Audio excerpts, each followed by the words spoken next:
안녕하십니까. 경상동 T&A 공방 동아쌤입니다. 2015학년 고3 9월 모의고사 오답 정리하겠습니다. 자, 첫 번째 틀린 이유는 이렇게 선택지가 1, 2, 3, 4, 5가 나오면 보통 이 선택지를 다 보고 뜻을 파악한 다음에 이렇게 제시문으로 넘어가는데 그렇게 하지 마시고 선택지에서 단어를 하나씩 이렇게 골라서 이걸 쭈루룩 비교를 해본 다음에 이 선택지에서 이게 제시문, 여기 제시된 문장에서 읽다가 이거 아니네, 이 단어 없네, 이 단어 나오네, 이 단어 나오네, 나는 모르겠는데 좀 찾다가 이 단어 없으니까 이게 답이구나, 이렇게 골라내서 선택한 다음에 삭제형으로 해야 될 것이 있어요. 이게 뭐냐면 1번 문제에서 뭐 비유법이나 이런 걸 묻는다거나 이렇게 1번 문제들, 시의 1번, 소설의 1번, 아니면 말하기의 1번 문제들은 선택 후에 이 선택지에 있는 단어 중에서 핵심 이론을 선택한 다음에 제시문에서 찾아서 하나씩 삭제하는 겁니다. 그래서 선택 삭제형입니다. 근데 이 문장 전체를 전부 다 들고 가면 한 문장밖에 해결이 안 되는데 이렇게 골라놓으면 읽다가 여기 읽어도 이거 하나 지워나가다 보면 이 문제를 해결할 수 있는데 이 끝까지 1번 문제 보면 보통 이게 역삼각형으로 문제가 있어서 1번 문제는 전체 문제이기 때문에 이렇게 선택 삭제형으로 하고 2번 문제는 단락 문제이기 때문에 이 단락 안에서 단락과 단락의 관계를 보고 3번 문제 문장 문제, 4번 문제는 단어 문제 이렇게 나오거든요. 크기가. 그래서 이 전체 문제를 안 풀고 2번, 3번, 4번을 풀고 1번을 마저 이렇게 세 개를 지워나갔다가 나머지 둘 중에 하나 골라면 지우고 그 다음에 찾아도 될 경우도 있어요. 그러니까 1번 문제의 유형은 선택 삭제형으로 풀 수 있나 확인해 보시고 꼭 전체 문장으로 찾아가지 마시고 선택지를 골라서 이렇게 한 개 골라도 되고 두 개 골라도 돼요. 이렇게 그러면 상호 비교돼서 됩니다. 그러면 이제 두 번째로 이렇게 네모칸이나 이렇게 밑줄 친 거나 아니면 이게 주어, 목적어, 서술어에다 이렇게 밑줄 친 거 이런 문제 아니면 이렇게 이 제시문이 나가다가 A 해놓고 하는 문제들은 다 이렇게 네모칸은 이 앞뒤에 있고 국어는 앞에 있는 경우가 많고요. 영어는 뒤에 있는 경우가 많고 확률상으로 이렇게 밑줄 쳤을 때 이 밑줄 친 거에 여기에 지시어를 보면 이렇게 따라가게 만들어 놓은 것도 있어요. 정말 엄청난 옛날에 시험은 밑줄 친 거를 지시어를 찾아가니까 두 번째 줄에 있더라고요. 전체 그래. 그 지시어를 찾아가니까. 그래서 여기에 지시어, 뭐 이런 것들은 확인해줘야 돼, 이 문장에 있을 때. 그 다음에 그 주어, 목적어, 서술어에서 서술어를 치면 결국은 제가 아까 이게 손가락 얘기하는 것처럼 세 마디잖아요. 주어, 목적어, 서술어면 이거를 밑줄 쳤으면 나머지 이 주어가 비슷한 거를 골라서 이게 제일 비슷하면 이게 답이잖아요. 요거랑 같다는 거예요. 주어가 비슷해야 서술어도 비슷하니까. 그러니까 이거를 보면 이 선택지에 있는 주어, 목적어의 관계 이거랑 유사한 걸 찾아서 그 서술어가 답이라고 찍어줘야 된다고. 그러니까 서술어를 치면 주어, 목적어가 답이지 서술어 자체가 아니라는 거지. 그러면 주어를 치면 뭐냐? 이 서술어가 같은 걸 찾으면 이 주어가 답이라고. 이해됐죠? 그런 것처럼 주변에 있는 걸 찾아야 되는데 지금 미세하게 그러니까 많이 풀다가 보니까 이제 좀 풀리고 답도 나오고 그러니까 뭐 이게 답이겠지 하고 생각을 하는데 최대한 더 근거를 찾으셔야 되고 3번에 보면 이제 주어, 목적어, 서술어인데 이게 주어를 주체라고 그러고 주체, 중심 이 목적어를 객체라 그래. 이게 주인, 죽자, 그러니까 손님, 객자인데 주어가 바라보는 대상이 객체예요. 그래서 주체는 은는이가가 붙고 객체에는 을을이 붙는 건데 여기에 누구에게 아이오 디오 그래서 에게 간접 목적어고 영어에서는 뭐뭐들 선물 하면 이거 직접 목적어 을자가 붙으니까 직접 목적어로 하는데 이거를 목적어 개념이니까 이것도 객체라고. 그런데 우리는 필수 부사라고 한다고. 그다음에 이것도 있어요. 갈 수 없다. 그럼 수가 가다를 꼭 가지고 있죠.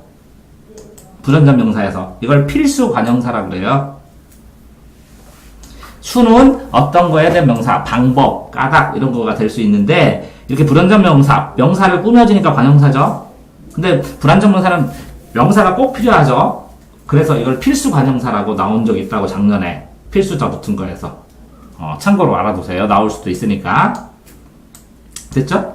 자, 그 다음에, 자, 내가 이제 둘이 얘기하면서 어머니 내일 전화하신대? 이렇게 하면 어머니는 여기 없죠? 아니, 그 듣는, 학생은 안 나오죠, 문장에. 어머니 오신대? 이렇게 하면, 이 문장 자체에는 그 듣는 상대, 이거 상대 높임이라 그래요. 자, 어머니랑 내가 얘기하면, 그죠? 듣는 상대, 어머니 그 내일 그 학생 오라고 얘기 좀 해주세요. 해주세요 하잖아. 그러니까 학생이 있는데 학생이 해주시는 건 아니잖아. 듣는 상대봐. 그게 상대 높임이에요. 자, 그 다음에 직접 화법과 간접 화법에서 직접 화법은 주어, 목적어 써서 너 집에 가 이렇게 있는 현장 상황을 그대로 얘기해야 되는데 간접 화법은 선생님이 학생에게 집에 가라고 말씀하셨었다. 이렇게 이 시제도 달라지고 인칭도 달라지고 이 목적어, 이 객체에 대한 높임. 왜? 여기는 이 말한 사람, 요 따옴표 안 한 사람의 관점인데 요 바깥에는 내 관점으로 이걸 풀어서 시각으로 말하기 때문에 다 달라진다고. 그 다음에 당신은 이 보통은 너라는 2인칭인데 부모님, 당신께서 항상 말씀하셨다 그러면 3인칭 극존칭으로 쓰인다고요. 자, 그 다음에 이렇게 A, B, C 단어가 나와서 모르는 단어 이렇게 나오면 어휘 하고 무슨 단 해갖고 요 문장 안에다가 이렇게 넣어본다는 거지. 무슨 단어. 그 다음에 어휘라는 의미인가. 근데 이렇게 의미를 통째로 주면 이걸 통째로 여기다 집어넣으면 된다는 거지. 이렇게 위탁 하면 이건 위 맡긴다는 거. 위 맡기고 이건 타가소, 세탁소, 부탁. 뭔가 물건이나 뭔가 일을 맡기는구나. 그러니까 위임은 임무, 임명, 임원. 이건 자격 같은 거구나. 그렇게 생각을 할 수 있으면 좋은데 이게 쉽지 않다고 그랬죠. 우리 둘이 결론이. 그죠? 이걸 할 정도면 벌써 맞췄죠. 이렇게 되는 거니까 할 말은 없죠. 이건 단어 싸움이라.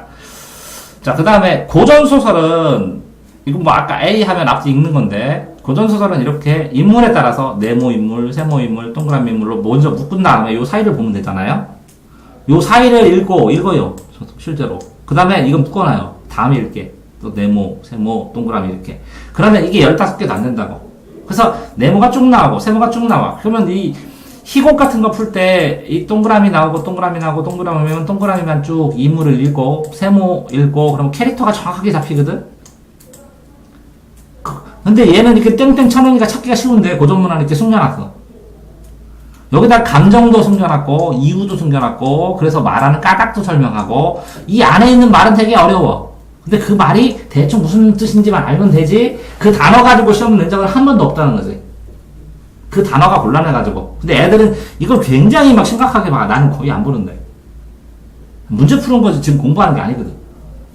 그죠? 그러니까 흐름으로 잡아서 하면 되니까 고전문학은 이 주어나 목적어 같은 아니면 고사 같은 이 고사 때문에 문제되는 거 한 번도 없거든요.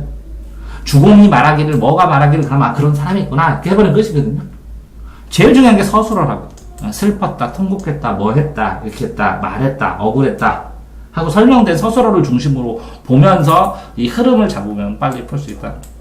현대소설은 물론 다 이게 현대소설은 다 읽어야 되고 수필도 일정 부분은 다 읽어야 되는데 고전소설은 이렇게 풀이법이 정해져. 현대소설은 왜 힘드냐면 이 상황, 육하원식으로 언제, 누가, 무엇을, 어떻게, 왜 그랬네를 빨리 적어서 여기서 추가해서 이게 변화되는 걸 계속 추적해야 돼. 그래서 쉽지 않다는 거지, 현대소설은. 됐죠? 자, 그러면 이제 틀린 걸 다 했는데, 자, 점검해보자면, 이렇게 고전소설 풀이법을 하고 이 양쪽 끝에 하면 이게 단순하게 맞출 수 있었던 문제였고요. 요거를 넣는 것이기 때문에 충분히 맞출 수 있는 거였는데, 요거는 어려웠어. 이게 단어가 꼴랑 나오면. 틀려서, 이건 충분히, 앞으로는 모르겠어요. 이렇게 단어로 나왔을 때는, 이 단어를 이 단어로 대체한다. 그러면 모르겠지만, 이렇게 설명이 나온다면, 아싸, 감사하다고 하고 맞춰줘야 돼요.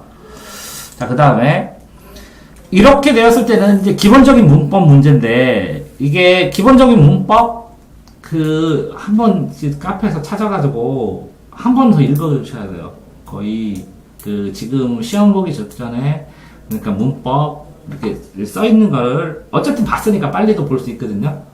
그러니까 2번이나 3번 정도 정독을 하셔야 돼요. 시간 내서. 안 그러면 이렇게 쉽게 한 번 보면 맞출 수 있는 건데 홀랑 틀리고 이거 조금 구분해서 한 번만 물어보면 질문 안 해도 됐을 텐데 틀리는 게 발생을 하면 억울하다고. 근데 설명을 기본적으로 안 해주는 거기 때문에 그냥 당연히 알아야 된다는 기본이기 때문에 두세 번 정도 하셔야 된다고. 수능 전에 100일 전에 100일 동안 나눠서 두세 번 어떤 것들. 그 다음에 이렇게 공통된 걸로 어쨌든 그러니까 논리적으로 생각을 하면 맞을 수 있는 게 함정이라는 거죠. 그냥 상식적으로 봤을 때 맞을 수 있는 게. 그런데 여기에 본문에 써 있는 걸 고르는 게 문제지 뭐가 맞느냐를 고르는 문제는 전혀 아니라는 거지. 물론 상식으로 맞추는 게 맞아요. 맞는데 이것도 상식으로 맞고 이것도 상식으로 맞다 이렇게 생각을 하셔야 돼요. 최소 넓게 봐야 돼 상식을. 그래서 이 세 개의 상식적인 맞은 것 중에서 본문에 뭐가 제일 가까워 이걸 찾으셔야 된다는 거지. 그 다음에 이렇게 선택지 이렇게 찾는 게 쉽지 않아도 1번 문제는 권한다고. 선택 삭제형은 다 이렇게 못하더라도 선택 삭제형은 이 방법 위에는 시간이 너무 걸린다고. 내가 풀어도. 이해되죠? 됐나요? 질문 없으면 마치겠습니다. 수고하셨습니다.